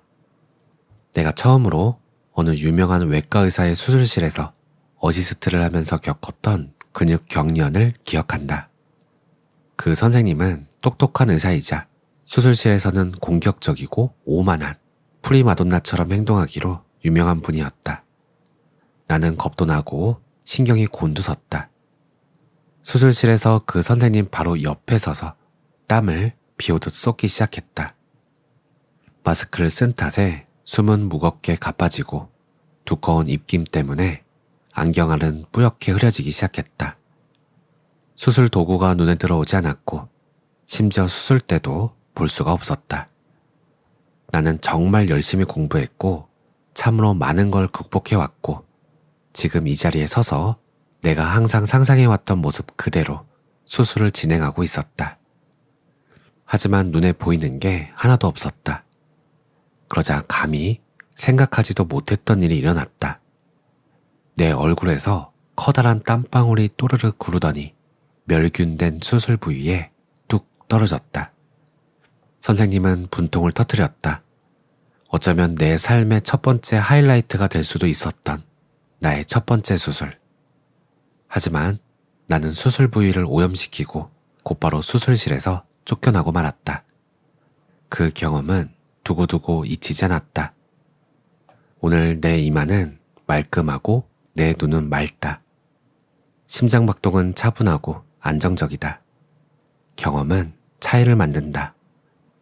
나는 수술실에서 독재자나 오만한 프리마돈나처럼 굴지 않는다. 수술팀 한 사람 한 사람이 다 귀하고 꼭 필요한 존재다. 모두 자기가 맡은 역할에 충실하다. 마취과 의사는 아이의 혈압과 산소, 의식 수준, 심장 박동 리듬을 모니터한다. 외과 간호사는 수술 도구와 물품을 계속 확인하고 내가 필요한 게 있으면 언제든 집을 수 있는 곳에 준비해둔다. 아이의 머리 아래에는 혈액과 관주액을 담기 위해 드레이프에 부착된 커다란 주머니가 걸려 있다. 그 주머니는 대형 석션 기계와 연결된 튜브에 붙어서 수술하는 동안 어떤 순간이든 출혈이 얼마나 되는지 알 수 있도록 끊임없이 혈액량을 측정해준다. 나를 어시스트하는 외과 의사는 수련 중인 선임 레지던트로 우리 팀에 새로 왔지만 나와 마찬가지로 혈구와 뇌 조직 그리고 이 종양을 제거하는 세부 사항에 집중을 다한다. 여기서 우리는 다음 날에 필요한 계획에 대해서나 병원 방침 아니면 우리 아이들 그도 아니면 한창 힘겨운 인간관계에 대해서 깊이 생각할 수가 없다. 그런 우리의 태도는 위험을 감지하거나 집중하기 위해 극도로 발달한 감각의 형태며 거의 명상에 가깝게 한 가지에만 집중하는 상태다. 우리는 정신을 수련하고 정신은 몸을 훈련시킨다. 좋은 팀을 꾸리게 되면 굉장한 리듬과 흐름이 생긴다. 모두가 동시에 이루어지면서 화합이 커진다. 우리의 심신은 호흡이 잘 맞는 정보 요원처럼 협조체제로 작동한다. 나는 마지막 종양 조각을 제거하고 있다. 그 조각은 뇌 속에 깊이 박힌 주요 배열 정맥 중 하나에 붙어 있다. 후두와 정맥 체계는 말도 못하게 복잡해서 내가 종양의 마지막 조각을 조심스럽게 떼어낼 때 나의 어시스턴트도 열심히 석션을 하고 있는 중이다. 그런데 그 친구의 집중력이 단 1초 동안 흐트러진다. 그 1초 사이 그의 석션이 정맥을 찍고 그 짧은 순간 모든 일이 멈춘다. 그러자 지옥 같은 상황이 죄다 풀려나온다. 찢어진 정맥에서 새어나오는 피가 절개 구멍을 다 채우고 귀여운 꼬마의 머리에 난 상처에서 피가 마구 쏟아지기 시작한다. 마치과 의사는 아이의 혈압이 급속도로 떨어지고 있으며 출혈을 막을 수가 없다고 소리치기 시작한다. 나는 정맥을 고정하고 출혈을 막아야 하는데 피범벅 속에 정맥이 쑥 들어가 있는 바람에 그걸 볼 수가 없다. 내가 하는 석션만으로는 출혈을 막을 수가 없고 내 어시스턴트의 손은 도움이 필요할 정도로 너무 심하게 흔들리고 있다. 마취과 의사가 비명을 지른다. 아이가 현재 심정지 상태입니다. 그는 수술대 아래에서 이리저리 움직여야 한다. 엎드린 아이의 머리는 뒷머리가 열린 채 머리 틀 안에 고정되어 있기 때문이다. 마취과 의사는 한쪽 손을 등 뒤에 댄 채 아이의 가슴을 누르기 시작한다. 아이의 심장이 다시 뛰도록 필사적으로 애를 쓴다. 큰 정맥선 안으로 수액을 붓고 있다. 심장의 가장 중요한 첫째 임무는 혈액을 내보내는 것이다. 몸 안에서 일어나는 모든 것을 가능하게 해주는 이 마법의 작용이 멈춰버렸다. 4살짜리 꼬마 환자가 내 눈앞에서 과다 출혈로 죽어가고 있다. 마취과 의사가 아이의 가슴을 누르자 상처 자리는 계속해서 피로 채워진다. 출혈을 멈추게 해야 한다. 그렇지 않으면 아이는 죽을 것이다. 뇌는 심장 혈액의 15%를 쓰며 심장이 정지한 후 단 몇 분간만 살 수 있다. 뇌는 혈액이 필요하며 더 중요하게는 혈액 내 산소가 필요하다. 그러기에 우리에게 시간이 너무 부족하다. 사람에겐 뇌와 심장 둘 다 필요하다. 나는 미친 듯이 정맥을 꽉 잡으려고 애썼지만 철철 흐르는 피 속에서 혈관을 볼 방법이 없다. 아이의 머리는 제자리에 고정되어 있지만 가슴 압박으로 머리는 아주 미세하게 움직이고 있다. 수술팀도 나도 시간이 없다는 사실을 잘 안다. 나를 올려다보는 마취과 의사의 눈에 두려움이 가득하다. 어쩌면 우리는 이 아이를 잃을지도 모른다. 심폐소생술은 마치 자동차에 2단 기어를 넣고 클러치 스타트를 하려고 하는 것과 같다. 말하자면 그게 통할지 확신할 수 없으므로 별로 믿을 만한 상황이 아니라는 뜻이다. 지금처럼 출혈이 계속되고 있을 때라면 특히나 그렇다. 나는 혈관을 제대로 볼 수 없는 상태로 수술하는 중이다. 그러니 이성과 기술을 넘어선 어떤 가능성을 향해 마음을 열고 수십 년 전에 내가 배웠던 것을 하기 시작한다. 레지던트 시절도 의대에서도 아닌 바로 그 캘리포니아 사막의 어느 길가 작은 마술가게 뒷방에서 배웠던 그것을 시작한다. 마음을 차분하게 가라앉힌다. 몸에 긴장을 푼다. 함몰된 혈관을 머릿속에 그린다. 내 마음의 눈으로 이 어린아이의 신경혈관 고속도로 안에 접혀있는 혈관을 본다. 두 눈이 가려진 상태로 그 지점에 닿는다. 하지만 이 생명에는 우리가 눈으로 볼 수 있는 것보다 더 많은 무언가가 존재한다는 사실을, 그리고 우리 각자는 우리가 가능하다고 생각하는 수준을 훨씬 뛰어넘어 엄청난 일을 해낼 수 있음을 이미 잘 알고 있다. 우리는 우리 자신의 운명을 통제한다. 그러므로 나는 이 4살짜리 꼬마가 오늘 수술대 위에서 죽어갈 운명이라는 사실을 받아들이지 않는다. 나는 오픈 클립을 들어 흥건한 피의 구덩이 안으로 들어가 혈관을 짚고 천천히 손을 잡아당긴다. 출혈은 멈추고 그러자 마치 저 멀리서 나는 소리처럼 심장 모니터에서 느리게 삐 하는 신호 소리가 들린다. 처음에는 희미하다. 고르지 않다. 하지만 곧 신호는 더 강해지고 안정을 찾는다. 그 심장의 활기가 돌아오자 수술실 모든 심장에도 활기찬 신호가 돌아온다. 내 심장 박동이 모니터상의 리듬에 맞추기 시작한다는 것을 느낀다. 나중에 수술이 다 끝나고 나는 아이가 처음으로 깎은 머리카락 흔적을 아이 엄마에게 전해줄 것이다. 그리고 내 어린 친구는 마취에서 깨어나 살아남을 것이다. 완전히 정상적인 상태가 될 것이다. 48시간 안에 말을 하고 심지어 큰 소리로 웃을 것이며, 그러면 나는 아이에게 이제 그 못생긴 녀석은 없어졌다고 말할 수 있을 것이다. 오늘 내용은 여기까지입니다. 저자는 어린 시절 가난한 가정에서 자랐다고 해요. 아버지는 알코올 중독자였고 어머니는 뇌졸중과 만성 우울증으로 죽는 시도를 일삼았다고 합니다. 자존감 없는 아이였던 그가 자신의 존재를 특별하다고 느끼는 유일한 순간은 마술을 연습할 때뿐이었는데, 12살이 되던 어느 여름날 그는 동네 마술가게에서 루스라는 할머니를 우연히 만나 눈속임이 아닌 정말로 자신을 특별하게 만드는 마술을 배우게 됩니다. 그것은 바로 뇌와 마음의 힘을 조절하여 현재의 고통을 완화하고 자신의 소망을 구체적으로 실현하는 놀라운 비법이었습니다. 이 경험을 통해 저자는 저명한 신경외과 의사이자 자산을 쌓은 기업가로 성공하게 되지만, 루스의 가르침을 잊고 방탕하게 살다 일생일대의 위기를 맞게 돼요. 저자는 어린 시절에 배운 마술의 가장 중요한 의미를 깨닫고는 비로소 세상과 더불어 자신의 꿈을 실현하는 삶을 살기 시작합니다. 저자는 삶의 고비마다 나아갈 방향을 이끌어 주었던 루스의 마술에 대한 과학적 근거를 밝히고 이를 세상 사람들과 나누고자 했는데, 이 책이 이와 관련된 내용이라고 해요. 오늘은 토요일, 저는 이 책을 읽어보려고 합니다. 오늘도 평온한 하루 보내세요. 감사합니다.